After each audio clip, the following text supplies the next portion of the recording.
জয় গুরু বন্দে পুরুষোত্তম পরম পিতার আতুল শ্রীচরণে আমার শতকোটি প্রণাম। প্রণাম জানাই জগৎজনী শ্রী পরমা শ্রীচরণে, প্রণাম জানাই পরম পূজ্য পাদ শ্রী শ্রী বরদা শ্রীচরণে, প্রণাম জানাই পরম পূজ্য পাদ শ্রী শ্রী আচার্য দেবী শ্রীচরণে। আপনাদের সবাইকে আমার আন্তরিক আনন্দিত জয় গুরু। আজকে এত সুন্দর একটি বিষয় আমি আলোচনা করব। হয়তো আপনারা অনেকেই এই ঘটনাটা জানেন, কিন্তু এত ভালো লেগেছে আমার পড়ে। আমিও শুনেছিলাম, কিন্তু আমি নিজে কখনো পড়িনি, কিন্তু পড়ে আমার এতটা ভালো লাগলো, ভাবলাম চলছে ভাদ্র মাস, এই সময় ঠাকুরের এত সুন্দর একটি ঘটনা যদি আমরা শেয়ার করতে পারি সৎসঙ্গে বা ঠাকুরের জন্মদিবসে, তাহলে কতটা ভালো লাগবে। বা এই সময় এই ঘটনাটা যদি আমরা শ্রবণ করি, আমাদের কতটাই ভালো লাগছে। আমার তো মনটা একদম ভরে গেল, পড়ে মনটা একটা উৎফুল্ল ভাব আমি নিজে অনুভব করলাম। সাথে সাথেই ভাবলাম ভিডিওটা করিয়ে ফেলি, শেয়ারটা সবার সাথে করি, সবাই আমার মতন একটু আনন্দ উপভোগ করুন। যাই হোক, পটমূর্তি মানে ঠাকুরের যে ছবি, সেই ছবি প্রসাদ খেলো, ভোগ খেলেন। প্রসাদটাকে ভুল বলে ফেললাম, ঠাকুরকে ভোগ নিবেদন করা হয়েছে, সেই ছবি থেকে ঠাকুর ভোগ গ্রহণ করেছেন।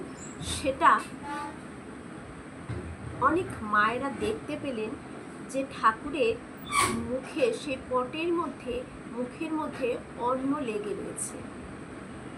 আসুন এই সুন্দর ঘটনাটি আমরা শ্রবণ করি সকলেই।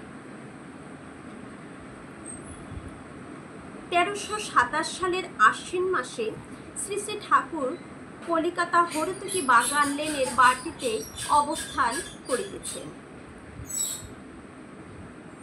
অপরাহ্ন হইয়া আসিয়াছে, এমন সময় দেখা গেল দত্তমা হাসিতে কাঁদিতে মহানন্দে বিভোর হইয়া শ্রী শ্রী ঠাকুরের একখানি পটমূর্তি কাগজে আচ্ছাদিত করে নিয়ে আসলেন। মূর্তির মুখে সদ্য প্রস্তুত অন্ন সংলগ্ন হইয়া রইয়াছে, মানে মূর্তির মুখে অন্ন যে ভোগটা সেটা লেগে রয়েছে, মানে সদ্য অন্ন, মানে এখনই লেগেছে, এটা বোঝা যাচ্ছে। দত্তমায়ের ভক্তিপূর্ণ আবেগোচ্ছ্বাসিত হুঙ্কারে দিক দিগন্ত আকাশ মেদিনী যেন কম্পিত হইয়া উঠিলেন। এতই আনন্দ, আপনারাও আনন্দ পাবেন, শুনুন।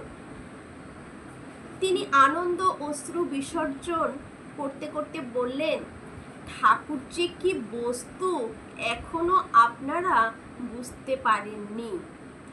মা এখনো বুঝতে পারেননি আপনার ছেলেকে।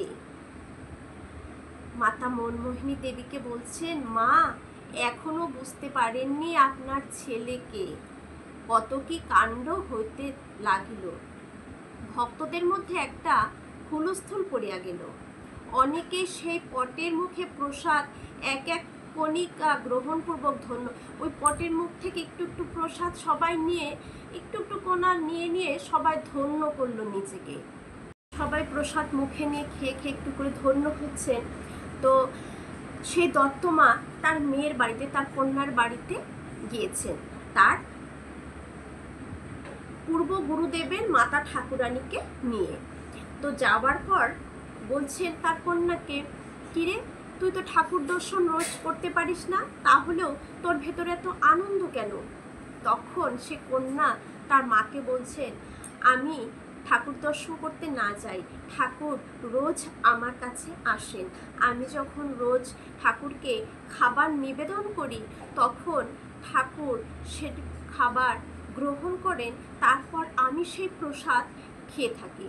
তখন তার মা বলছে, দত্তমা বলছে, তাই নাকি, এটা কি সত্যি? বলছে, হ্যাঁ সত্যি। বলছে, কোথায় তাহলে আজকে নিবেদন করে খা তো, দেখবো আমি আসে কিনা।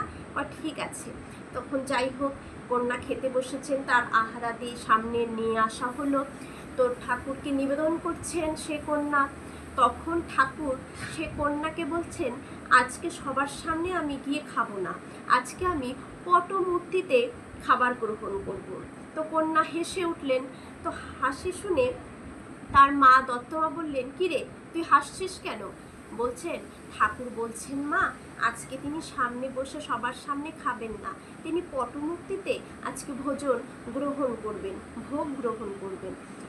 আর পটমূর্তিটা ছিল সেই কন্যার আলমারিতে, আলমারির ভেতরে তালা বন্ধ করে সেই পটমূর্তিটা মানে ছবিটা ছিল।